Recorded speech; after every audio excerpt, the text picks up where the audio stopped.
ប្រសំលេងជាសារចំប្រាប់ទៅកាន់ពិភពលោកតែកម្ពុជាកំពុងជួបប្រទះគេបំពេញគេរំលោភច្បាប់ចែងឲ្យចាប់សង្គ្រាមតែពុស៊ីមានចិត្តល្មោកចាប់កុំតបខ្មែរខ្ញុំអត់ឆ្ងាយទីជំរងខ្ញុំហូបឆ្ងាញ់ដេកស្រួលតែបងលមួយកពេអស់មិនដឹងលំបាយ៉ាងណាខ្ញុំសុំកាកបាសុំពាក់សុំឲ្យបងពីនខ្មែរចាប់បានត្រឡប់មកផ្ទះបងមកមិត្តភូមិបងត្រូវទៅឈ្នះត្រូវជំនះ Let's my shoulder back to my country come on in the peace why you do this for me បាជាចាប់ណាស់កូនចៃល្បិចពុកផ្ទះលេខ2បទបញ្ជាឈប់បាញ់ប៉ុន្តែត្រូវខ្មាំងលោកស៊ី This song is for my nation I'm from Cambodia we speaking the truth Thailand មិនបាញ់កុំទឹកនៅព្រះវិហារសុថាហេតុអ្វីអ្នកចង់បានសង្គ្រាមយើងមិនអាចនិយាយគ្នាបានឬក៏យើងត្រូវបហោហៀបជាថៃអោបើឲ្យហូបបាយឬនៅកូនដេកមិនលក់បាយមិនស្រេកដេកមើលភ្លើបើសិនគ្មានបាតែកូនពូធ្វើមិនទៅកូនលើកដៃបនព្រះសុំតែបងស៊ូងឲ្យអ្នកមាន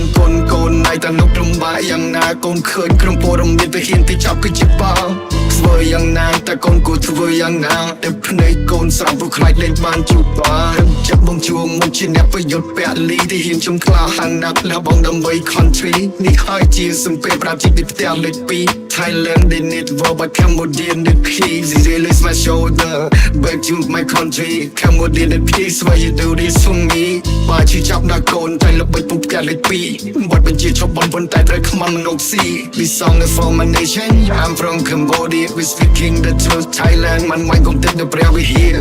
សុថាហេតុអ្វីអ្នកចង់បានសង្គ្រាមយើងនៅអាចនិយាយគ្នាបានមិនក៏យូរត្រូវបងឈាននេះសុំតែឈាមតែរឿងនេះពួកអ្នកមិនអាចសងភាសាខ្ញុំបែកបកព្រោះអ្នកបានបញ្ចុះមកជាច្រើននំតែនៅសួរយោអ្វីមកសោពួកអ្នកបំផ្លាញប្រទេសខ្ញុំកូនខ្មែរគ្រប់រូបត្រូវចាំ100នៃពេលធ្វើវិជាអំពើថោកទាបចង់បានរបស់គេបង្កើតចំនួនវិវាទបាគុំនិតឆ្លៀនពីនៅសល់ប្រមាណដំណោទៀតដោះលែងពួកខ្ញុំទៅយើងចង់មានសន្តិភាព